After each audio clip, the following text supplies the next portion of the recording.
Welcome to the Real Women, Real Business podcast, where we believe you don't have to choose between doing what you love and building something truly successful. Each episode, we cut through the noise to show you exactly where your energy should go, how to eliminate what's keeping you stuck, and most importantly, how to tell the difference between what's actually making you money and what's just keeping you busy. Around here, we're all about helping you to work smarter, build stronger, and dream bigger. You've already built something amazing, but if it feels like you're stuck in a cycle of back to back calls, half finished launches, and late nights just trying to catch up, you're not alone. Most women start their businesses with passion and drive, but somewhere along the way, they start settling for good enough. They want more, but worry it will cost them too much. And let's be honest, we spend so much time thinking about how to help others, we start feeling guilty for wanting to build real wealth or prioritize our own goals. That's exactly why I created the Real Women, Real Business Mastery Program to help ambitious women like you stop settling for just enough and start building a business that's truly aligned, where passion, profits, and progress work together, because making more doesn't mean sacrificing more. It means building smarter with the right support and the right strategies. If you're ready for sustainable success in a business you actually love running, book your free coaching assessment at aboutshaunaLynn.com/coachmate. Let's explore what's possible together.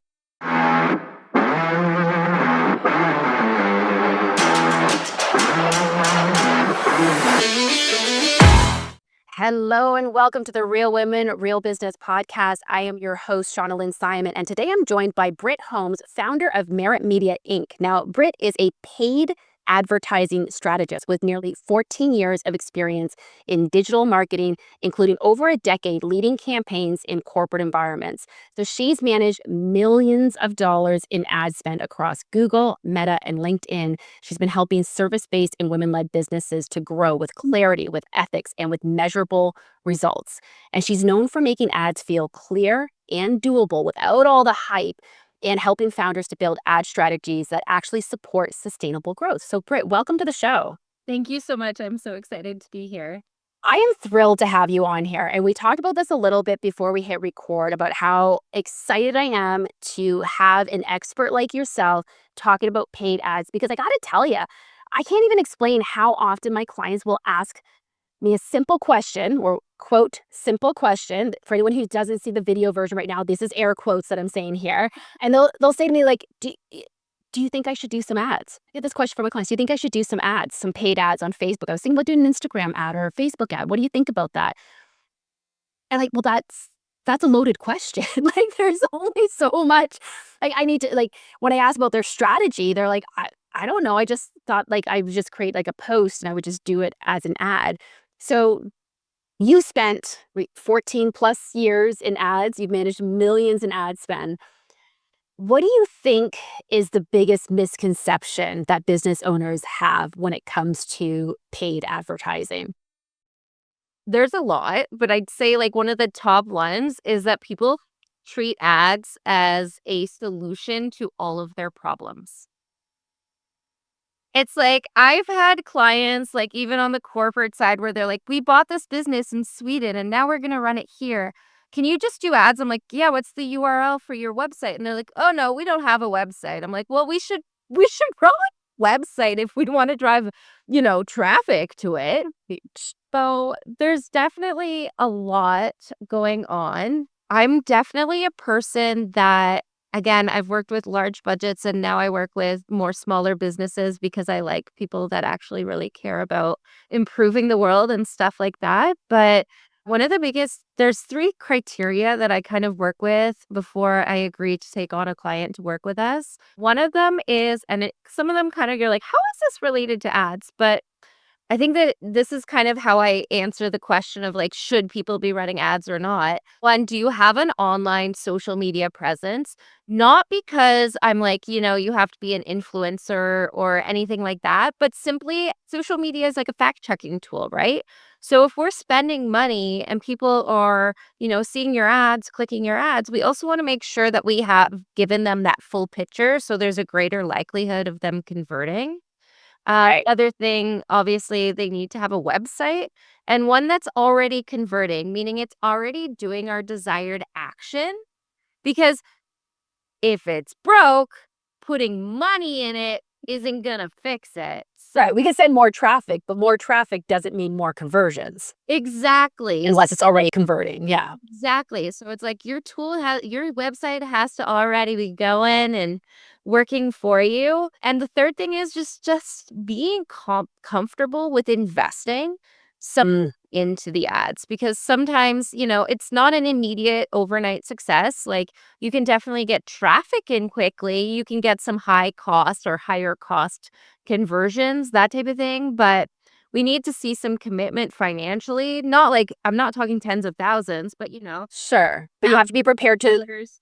yeah, you have to be prepared for some of your money to not, what am I trying to say here? The analytics, the data, like retrieving data as opposed to actually converting you into new clients. Like it's a learning experience. Yeah. Yes, for sure, and there's definitely a learning phase, and we do our best to get out of it as quickly as possible, but those are kind of the 3 criteria that, like, moving forward, you can tell clients, have social media, have a website that works, be ready to spend some money.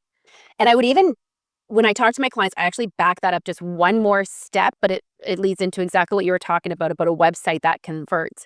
Is if you don't know exactly who your clients are, if you don't have the messaging and language to be able to connect with your clients, you're just wasting money on an ad. If your ad is just this flowery, like, hey, look what I do, but doesn't have an actual call to action or something that's going to really engage someone and capture their attention, then it's not going to matter. So you need to know who you're targeting and what it is that they're looking for from you or from a company like yours before even getting into producing the ads. So again, it's just the step before the website, like you were talking about. But this is something that I say to my clients all the time, but they feel like they're going to figure it out if they do the ads. Like, Yeah. have you ever had someone say, like, well, I just want to test messaging? Do you ever do that in ads? So this is the thing. So the truth behind it is that you actually get cost savings from vendor platforms being Meta, LinkedIn, and Google if your messaging is cohesive across the entire consumer journey. So for example, if we're looking at Google Ads, if you see a keyword and then that keyword is also reflected in your ad messaging, which then is on your landing page, it's actually more cost efficient. So I prefer to have clients, call up your copywriter, book an hour and have them just roast your website. Spending $300 or whatever to get that messaging clear is a better use of that investment than playing a little bit of ad roulette. So I'm kind of like, no. I like to see the messaging on the website and then we support it. We usually would say, hey, like, we'll give feedback when we first onboard our clients, being like, this isn't quite the flow that we need, or hey, this contact form is ridiculous. Like, people aren't going to give you 30 pieces of detail about that. Like, the things you see, honestly. But it's just like people want less friction. So it's like as quickly as we can be like, pretend what we always say is like when you're entering a website and you're like, I want to drive traffic here, pretend you know nothing about this. And it's like, if you can't convince somebody from that one landing spot to do whatever you want them to do, you need to fix that first before ads are going to do anything. It's like people will be like, oh, yeah, it's just a contact form. I'm like, what are you selling right now? Like, we need to talk about that first before you think people are just gonna, give away their entire life to you. So, Yeah, and I will say, I mean, people are reluctant to even give up an email address these days. We've been so overloaded with all these free resources that realistically, especially in the times of AI, I can ask ChatGPT to answer the questions that you just said you were solving in your free PDF. So it's really got to be compelling for me to give up my email address because my inbox, I was offline last week for about an hour. Opened up my inbox and said, you have 100 new emails. Like, like, why? it's been an hour. And of course, it doesn't mean I had 100 emails that I actually had to pay attention to. And I've been getting better, I thought, at my unsubscribe. And yet, for every unsubscribe I do, I seem to land on 10 more email lists. So it's people get very protective now of their inbox. So if they're not even willing to give an email address, they're certainly not going to give you their all the details about themselves that also can come across as like we use those details, not we, but hackers use those details to try to get into your account. So you only want to get so personal with things. If you start asking them like what their first childhood pet's name was or what street they lived on when they were growing up, like now we're going to have a problem. So they're going to be a little bit protective of their privacy for sure. So going back to that landing page, so that whatever it is that we're doing, for some people it's just a freebie, for some people they're just trying to collect some leads. Like everyone has a different goal with what they want that campaign to do. What do you need what needs to be true about your offer before you start spending money on the ads, whether it's a freebie or something that you're asking for money for? And I guess that's the other question too, though, is should your ad be trying to sell something or should it be trying to give something? For sure. So I like to say that I'm a cheap marketer, meaning that you'll have to convince me very hard to work with you. If you're like, for example, you're selling a course that's like under $5, or if it's a freebie, I don't like working with that because it sets up a really hard dynamic for satisfaction with our clients. So the reason I stay away from those, and I'll say, there's lots of other providers that are willing to drive, like have you pay to drive to a freebie or a newsletter list. Or I've had people where they're like, I want to do that thing that's viral where you sell every course is $1 and I'm just going to become a millionaire. And that's like my plan. I'm like, yeah, but like sometimes it's going to cost you $3 to get a click. So Yes. course is only worth $1, you're minus $2, and that's not including a management fee. So like you're never going to be happy with me. Like so I like to enter into relationships where I'm like, I know that the work that we do, I can drive growth in your business and direct growth in your business. So a lot of times what we're doing is like working with e-commerce brands, direct sales. We work with a lot of people within the health and wellness space. Again, direct client bookings, like those kinds of things, because I don't want you to be spending money on things where it's really like there's there can be success in anything, but when you're set up against a way where you're working where you potentially are losing $2 for every time you get a sale, I don't want to play that game. Like now that I'm out of corporate, I really like to do good by people, and if I feel that it's not something that makes sense financially for you, even though it could make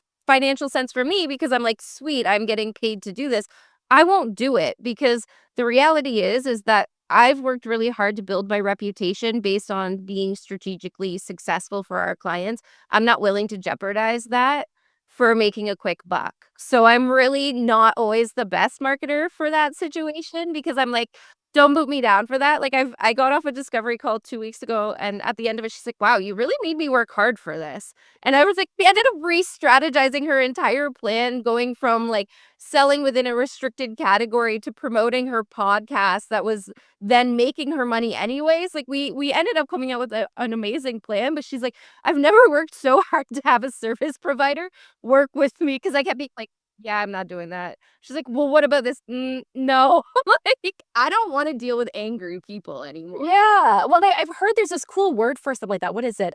Integrity. Yeah. I mean, it's that has been very challenging in the online space. It can be. And I think this is a big thing is that it is really hard to find a marketer that you feel confident that you can trust because yeah, almost anyone will take your money and say, "Yeah, I'll do some paid ads for you, no problem." And I'll be honest, this was several years ago and I worked with a few different companies on paid ads, and this has not turned me off of paid ads, just to be clear on this. It's just made me much more mindful. Yeah. As was several years ago as well. It just made me much more mindful of kind of the ins and outs and do's and don'ts to it. But I had one company where they were basically like, I need you to pay, it was like $500 just in ad spend. This wasn't even their fee. It was $500 just in ad spend for a week for this super saturated area, like this very concentrated area of like this one particular city. Like we're not even talking an entire state or entire country. And for what I was selling and the return on my investment, the number that I was thinking I was going to sell each month, I'm like, the math just doesn't make sense on this. And I kept pushing back on them. And they kept basically giving me well, this is just how you do it kind of thing. I'm like, and click. Like I'm done. Like I can't trust you on this. But it's funny as you've been talking, I have like all these questions that I want to ask. And I'm trying to like, which one's the next one? I have two that like either one of them could be next. I'm gonna go with the first one. The first one is you kind of touched on the fact that You don't want to sell something super inexpensive. And I will even say, like, I have done the $1 ebook, not in a paid ad, but I pay Stripe 65 cents on that $1. So, like, I'm not making any actual money on it. It is intended to be more of a lead magnet, but at least like gets people to say, like, yep, I'm gonna actually put in my credit card information for this. So they're potentially buyers, but it's not, I wouldn't say that's a strategy. But that being said, what is sort of the sweet spot when it comes to the cost of, or the price that you're selling something for in an ad? Like, is there sort of a, in this range, it's works really well, or can I sell like a $3,000 item in an ad, or like what are we thinking is sort of that range for pricing? Yeah, I think honestly that is so specific to each industry. I've previously sold luxury handbags before, and those sell online because there's a market for it. I've also sold $28 candles. So it's really dependent on the strategy and the investment. So one of the biggest things that I find as a challenge of, like, there's a lot of people in my space that have a lot less education than I do in terms of strategy, just because, they take a course and now they're professionals at it. And that's great. But, you know, um, one of the biggest things is making sure that the strategy makes sense for the budget that is available. So for example, if you're in a space and you're like, "Hey, look, I'm gonna target the entire state of New York with $500. Obviously, I'm gonna be successful." No, you're not, because if you're looking at that and dividing it out by population, that's kind of where the sticking point comes into play. So, a lot of times what we say, our strategy is always start small, stack wins, and expand based on success. Because it's a lot easier for me to come and say, "Hey, Shauna Lynn, we're killing it. We're getting, for every dollar you're spending, we're getting 20.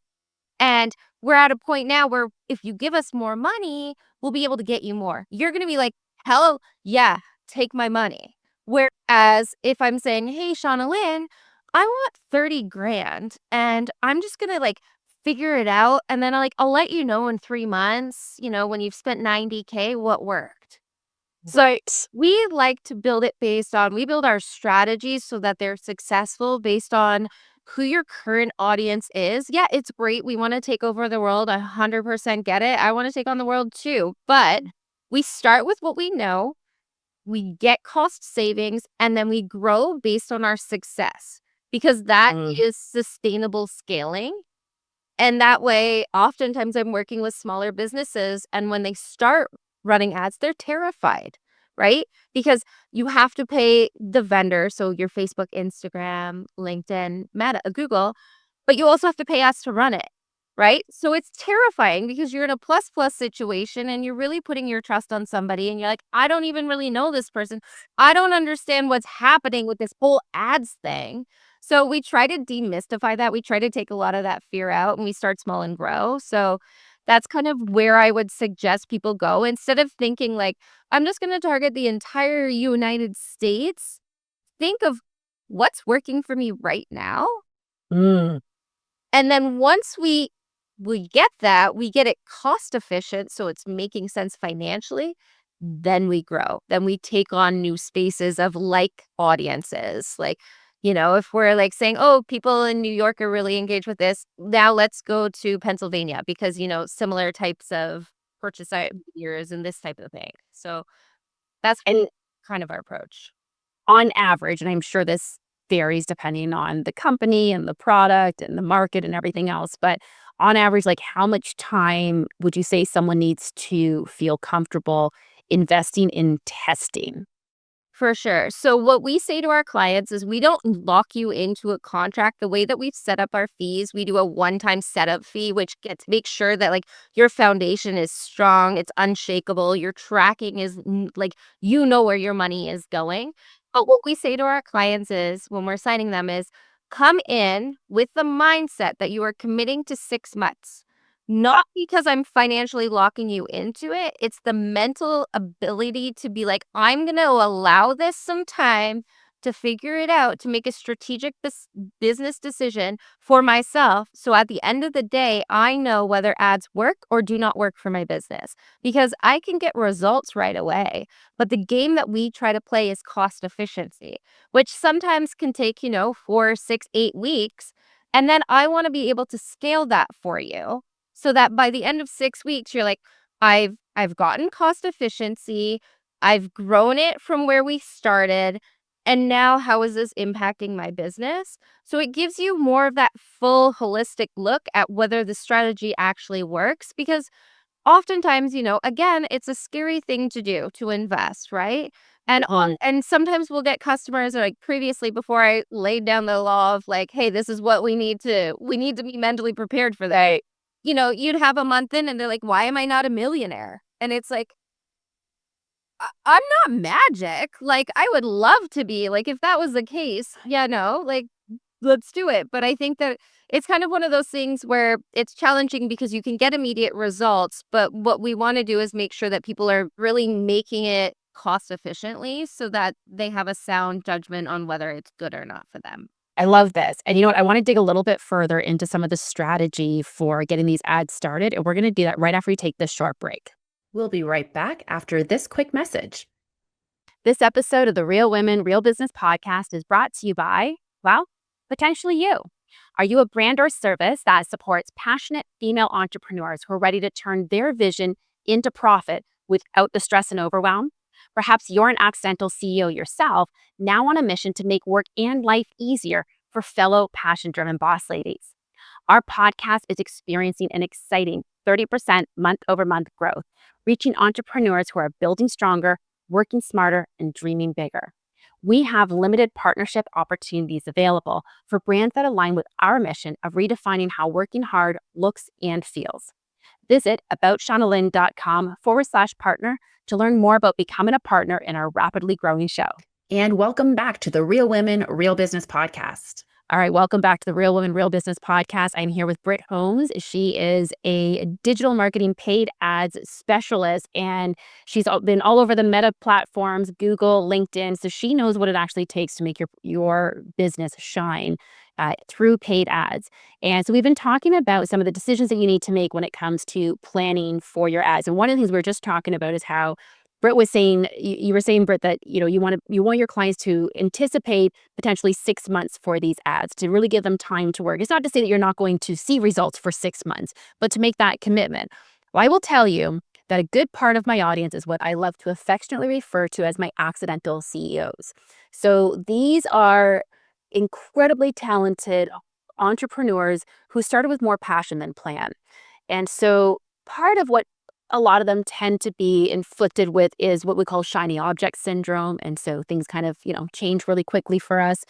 And one of the things that I have notoriously heard from clients when they first start working with me is marketing gets turned on and off for them. And it's something, of course, we've talked about it numerous times on this show. I talk about it in all of my coaching programs that marketing is something that you don't ever want to turn it off because you turn that tap off because what happens is like, oh my gosh, I have so many clients. I don't know what to do with them. I'm going to stop marketing because I don't want to get any more in. And then what happens is they finish up with those clients and the pipeline is dry and there's no one in the peripherals or trying or in front of them in their path. So we want to make sure that we're continually keeping this going.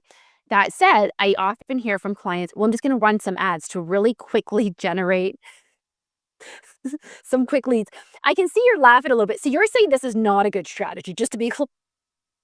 Honestly, you don't have to go off, you can turn it down, but like you said, the worst thing that you can do is be completely out of leads. That's never something that you wanna do. You're starting back at 0, and the other thing too is that people think, "Oh, yeah, just gonna turn it on and turn it off." You lose a lot of your authority when working with these platforms when they see that you're a fair weather friend. They're like, "Mm-mm, no, you Mm. could pay more." So we do all this work for you and we get you into a cost efficiency and then you're like, I'm good now. I'm done. I'm like, cool. Next month when you have no leads, we're just gonna have to start it all back over again. So we're negating any success that we've had by doing that. And the thing is, and I've told clients before, is like I work with a lot of therapists and they'll be like, oh well, like if we get full, like we'll just pause it. I'm like, that's fine if that's your decision. However, these are the precautions to that. Also, what's wrong with a wait list? Because there's a Exactly what I was gonna say. Yes. thing is like people think like I personally am like see it, want it, got it. I'm that person. I always, if I'm getting a car, I've already researched it. I know every single one. I just got a car recently. I walk in, I go, this is the VIN number, write up the deal. Not everybody is like that. Not everybody is that. So just because you're talking to them now, it doesn't necessarily mean that that's the day they're going to close on that sale or, become your client. So Mhm. everyone has a different cycle. And, sometimes people are like, oh, I'm just figuring it out, but like have plans in September and, it's January. So I think that it's naive to be like, I'm just going to shut it down completely because the reality is that everybody, even though if you have like your ideal customer, you're like normally people purchase within this time frame, it doesn't necessarily mean everybody. And if you're not on consideration set, they're going to go with somebody else, even if you are the better person or you have the better product. So Right. it's kind of my approach is like, we can turn it down, but don't go offline. That's Well, and people always wanna see that you're busy. So, like, there's nothing wrong with the wait list, as you said, but, I mean, I always use the example, I'm a runner, and the hardest steps that I always take are those first ones after I've stopped.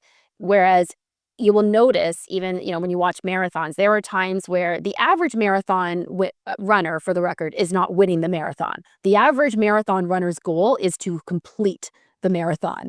There are certainly people who are really fast-paced, and they're up in that upper part of the stats, but for the most part, most people are kind of just taking their time, and you're gonna see there's times where they look like they are barely jogging faster than a walk. But why are they not walking? Because once they start walking, it is harder to move to a run. And if they stop completely, it's even harder. So the idea is to maintain some momentum, semblance of moving forward, because it's that much easier to actually complete it. And I know if you're not a runner, you're not relating to this necessarily, but think of anything like your car starting from zero. Whereas if there's a reason why we roll through stop signs, it's easier to get going again if we keep it in gear, right? So totally. it's never easy to start from zero. So why would we want to keep doing that? And that's what turning it off definitely does. So I think that was really, really well said. I like the idea of like, let's turn it down, but not actually completely turn it off. Now, another question that I often get from my clients is which platform they should be on. This is such a big question, and I know I've had experience on all the platforms. I know which ones work best for my brand. I'm not going to share that here because I don't want to bias anyone. But what are some ways where you would know when Google makes more sense than Meta or when LinkedIn is the place to go to? Is there sort of some criteria that you're using to identify what the best platform is for a brand? Yeah, for sure. So, in the most like layman's terms ever, is Facebook, Instagram, so Meta is really great for capturing awareness and driving consideration. It's also pretty good for any kind of e-commerce. Google is great for more of our localized searches, more of those like higher intent. I love Google for anybody that is trying to get appointments booked or are actively looking to connect with people right away. It is the warmest way that you are going to get leads in. Right, because they're actively searching for you. Google Live pops up when someone is actively searching for what you're offering. 100%. And then LinkedIn is an interesting little beast because it can be a little bit expensive, but if your audience is corporate, that is where you need to go because the targeting in there is golden. So, like, for example, I work with a therapist who does coaching, career coaching. We could figure out, which one she knows which companies have the best benefits. She knows, which locations have the highest amount of corporate people. We can go after what level they are in their career, like all of these things. So it's really specific. But again, it doesn't make sense. For example, if you're selling candles, like I don't think that it makes sense to be on LinkedIn, unless you're going after corporate gifting. So it's really dependent on where you're at. But I would say, if you're a service-based business, stay on Google for the time being. If you're new or if you're a product-based business, Meta is really great. So Facebook, Instagram, LinkedIn, B2B. I like that. Okay. So pretty much everything that you said there is bang on with my own personal experience. Like I said, I don't want to taint anything. And I've only got my own experience with my businesses and a little bit here and there with some of my coaching clients, but I'm not coaching them literally through creating ads and the full ad campaign. I'm just involved in the overall strategy. So now I mentioned earlier I had a couple of questions, and one of them I didn't end up asking. I want to circle back to it because you've already touched on the fact that you don't like doing like the freebies, and freebies are done. Another term for them, for anyone who's not familiar, is called a lead magnet, or also known as an opt-in. And the idea is that you get someone onto your email list and then you nurture them with like an email sequence to get them to buy something bigger. So if someone's buying, say, a $28 candle, are you working on an additional funnel for that? Or, and maybe the candle's not necessarily the best example, but let's say you're selling some sort of product. Are you also putting them then into a funnel, or are you focusing just on that initial contact, get the initial sale, and you leave it up to the clients to figure out whether or not they want to have more of a funnel behind it? So, generally speaking, the clients that we work with, we like to give them simple marketing strategies. But what we do, for example, if it's a retail type of client or e-commerce, is there's something called remarketing. So, we can go after either those who have already completed a sale, or depending on the strategy, some of our clients are like, hey, we've already converted them. We're good. We're really confident in our brand. We don't need to remarket or resell to these people. We've got this.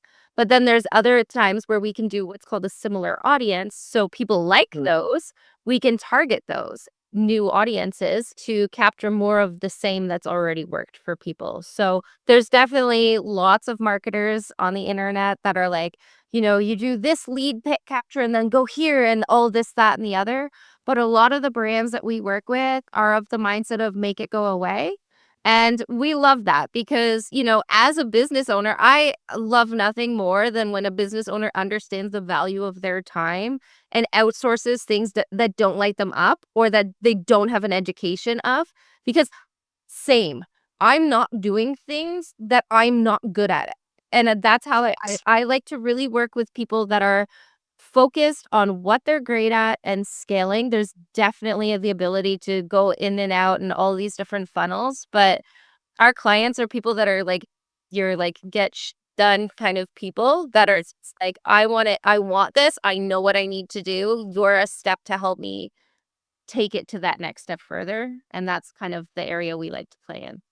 Well, I think that's a really important point to really drive home here, though, is that, there's this misconception that as an entrepreneur, you need to know all the things about all of the things. I think that every entrepreneur should be aware enough of what their paid ads strategy is and work with someone like yourself to ensure that they've got the right strategy. But that doesn't mean that they have to have their hands in doing all the things. They don't need to run the ads. I think that they can be hands off without being completely ignorant about what's happening, because you need to know how your brand is being represented online, what's actually driving your sales, what's paying attention to the numbers and the analytics, and where if they're spending money on ads and on you, they want to make sure those are converting. But that doesn't mean that they have to be involved in every element of the day-to-day of doing that. And I think this is where we often get a little bit stuck of like, well, I need to know all the things about my business, or I don't have enough money to hire someone to do the ads for me, so I'm going to do them myself. And it's kind of the old adage. I mean, I teach a certification training course for home stagers, for example, and I will have sometimes people will say to me, well, I'll invest in the certification once I have a few clients, then I'll have the money to get the training. Well, that's just backwards. Let's be real about this. I mean, if you are going to tell your clients that you're an expert on something, but you haven't actually been trained on it because you're hoping they'll pay you so you can go and get your training, that's not fair to the client. Similarly, you're going to learn from your mistakes and pay more in those mistakes by not hiring a professional like yourself. If you're just going to run the ads on your own, and if I were ignorant enough to think that I'm going to be able to run an ad campaign successfully and be able to save money by doing it myself as opposed to hiring you to do it, I don't see how that's possible unless I have had a ton of experience in this space already. So maybe I worked for another company and I did exactly that. Well, that's different. But if you're not actually trained in that, you can attend as many webinars as you want, listen to as many podcasts like this as you want. But at the end of the day, you're not going to know enough to effectively use that money. You can learn, but it's going to be an expensive learning curve. And if that's what you want to do, all the power to you. But if you think you're saving money by doing that, you're wrong. I'm sorry if I'm being a little harsh for some people there. And please understand my use of the word ignorant just means not knowing, there's no disrespect intended there by any means. But I think a lot of people often end up trying ads by themselves for like a week, and then they're like, ads don't work. And this is not how you run an ad campaign. So, on that note, and feel free to tell me to shove it if you're like, I can't even answer that. Is there a realistic starter budget range for an average business? I know it's going to vary by business, but is there sort of a, unless you have X number of dollars, don't even bother looking at ads kind of mentality? I know when I used to do Facebook ads back in like, I don't know, like 2010, oh, it's not that long ago, right? I could like spend $5 for a week's worth of ads, no problem. Obviously, things have changed. The internet has grown. So, is there sort of a realistic starter budget range for someone? Yeah, for sure. You can really do anything. Like, there's no minimum necessarily existent within the platforms, or if they are, it's very minimal. Like, it's like $5 type of thing. Right. But what I suggest and what we do with our clients is we say a minimum of $500 media spend. So what you're actually paying Facebook, Instagram, Google, that type of thing. And the reason for that, and anytime you're, is that we start our strategy small and we grow from that, right? It's really dependent on how complex your campaign is. So, for example, if you have like 75 different services, obviously that's not going to go very far for you. But if you're, single brick and mortar location, that might be significant enough for you. The one thing that on the management side is that I developed a system that's 50% cheaper than any competitor that runs ads based on our like comparable with our experience. So again, I have almost 14 years experience running ads on all different levels. I only hire people that are corporate with a minimum of 5 years experience that are local. And what I did essentially was looked at all of the extra stuff that agencies include in costing and looked at it from a lens of, but as a small business owner or as a founder and entrepreneur, I don't have the time commitment for this. And I also financially don't want to be paying for this. So one of the things that we did was we removed everything that I classified was fluff. So for example, monthly calls where we're talking about $400 spent doesn't make sense for most of our clients or us getting on that call, right? So, there you go, saving $300 off the cost of of the management fee, that type of thing. So I think that it doesn't, like, if you were to come and work with us, we do a one-time setup fee. It's around $2,000 starting place. And if you're looking at running media plus management, you're looking at around $1,100 a month. So that's compared to a lot of agencies where they're asking for $2,000 to $3,000 just to manage the account, and then media, we're very like fair. I would say if you go anything lower, the one thing that you want to look at is your budget divided how many days are in the month, because that's really like what your daily budget is. And that makes the most impact, because if you're coming in with an expectation that you're going to become a millionaire and you're spending $5 a day, you're being unrealistic. There's also courses now online where they're like, spend $1 a day, and like they'll show results and they're like, you got 25 leads after spending $1. I'm like, it's not even possible. Like, if you actually understood how these things work, it's like, so you're telling me that for, I don't know, you're converting Pennies. 5 cents, but an average click is $3 to $5. I don't know what these people are doing, but Yeah. it's not real data. And that's, I think, one of the biggest issues. And I'm going to go on a little bit of a tangent here, if you don't mind. Have at it. DIY courses is they are great at teaching you how to press buttons. The areas that you are missing is strategy, what actually makes sense for your business, and also what happens when they go live. Because a lot of these courses look real cute and they're real affordable once you just put oh, I can just follow it step by step. As soon as your money is actively burning in platform, you're ghosted. There is minimal support. You Right. can go online, you can go on Reddit, you can try figure it out from a help guide within one of the platforms. You're pretty much left on your own. So that's why I'm like, stop DIYing. I will make it as affordable as possible so I can still feed my children. But please please stop burning money and giving it to these vendor platforms that don't need your money. Like, No, they definitely don't. I think that's exactly like there is value to them, yes, but you want to make sure you're getting a return on that. And mhm, yeah, I mean, the prices that you were quoting seem incredibly reasonable to me when you're thinking about what the return on that is. So, let's say you're a therapist, for example, and you sell a session for what, a couple $100. Well, how many of those do we actually need to book in a month to make our money back? And then keeping in mind, especially for a therapist is a great example of this because those are one-time bookings, but mhm. those people are likely to come back. So if you have an offer where it naturally leads into repeats, perfect, because you're going to make money. They don't necessarily need to see your next ad in order for them to book you again. So you want to think about what is the not just what is that initial value of the purchase they're going to make, but what is the lifetime value of the client you're going to get from that. And if the lifetime value of each client, let's say I get 5 new clients a month. Let's say I'm a therapist, I'm getting 5 new clients a month, $200 a piece. So I'm kind of breaking even basically. But if the lifetime value of each of those clients is closer to $10,000, well, I've made my money back tenfold, right? So we want to make sure we're keeping the what am I trying to say here? Realistic ROI. It's not always just the what goes in, what comes out. It's we got to look big picture at what it is that we're investing in getting long term as well. But if you've got a product that you're just going to sell for a couple of months, and I'm not saying don't do it. I mean, Black Friday sales, we see all the ads all over the place. But some people make like hundreds of thousands of dollars once a year, and they piece out for the rest of the year. Fine, have at it. But you've got to have the right strategy to do that.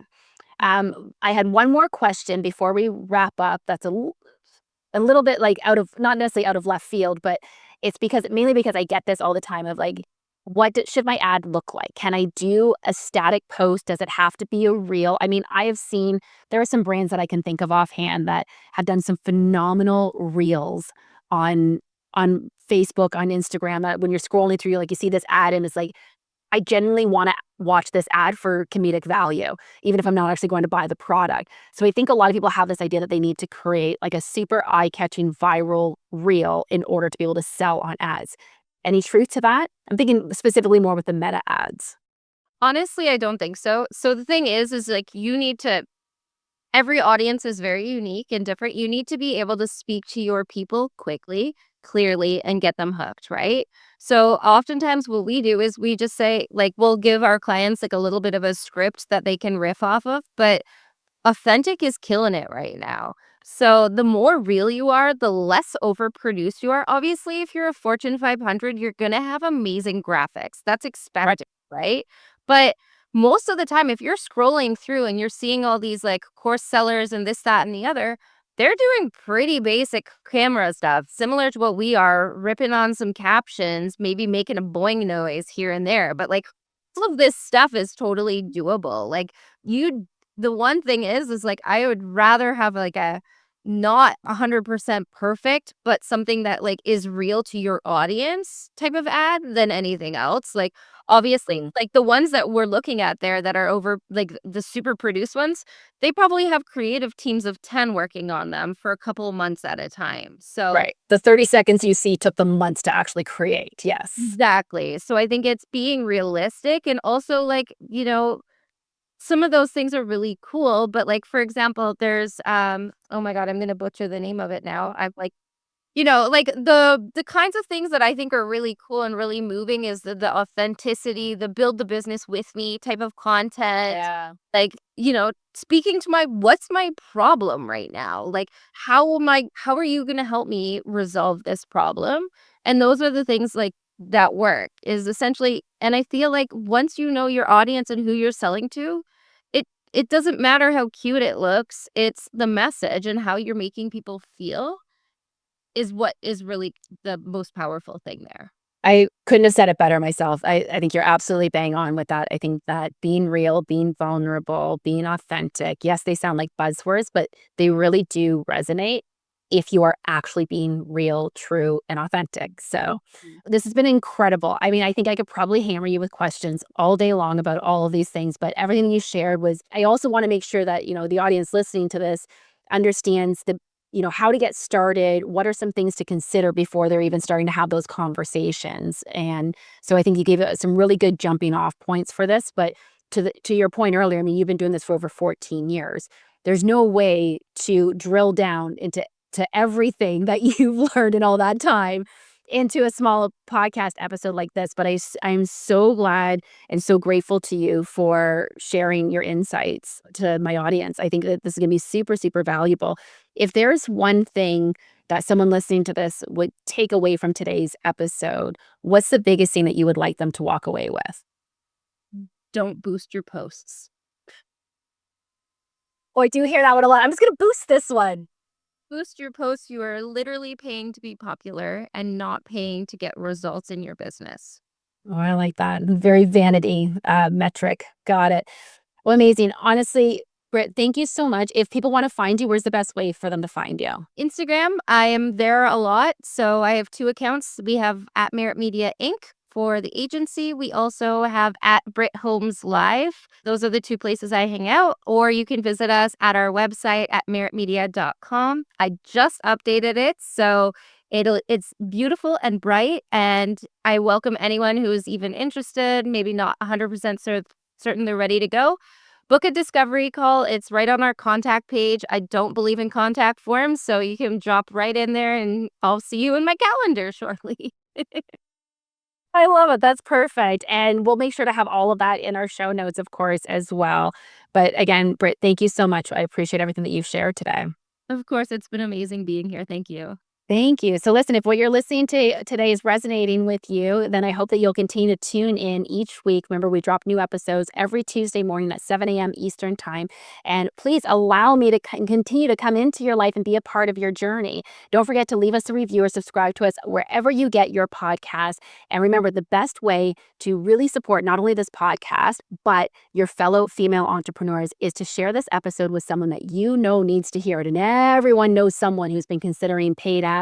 So share this with that woman that you know really needs to hear it today. It's going to help her. It's going to help our podcast. And of course, it's going to help Britt as well. So thank you so much for tuning in. And until next time, keep thriving.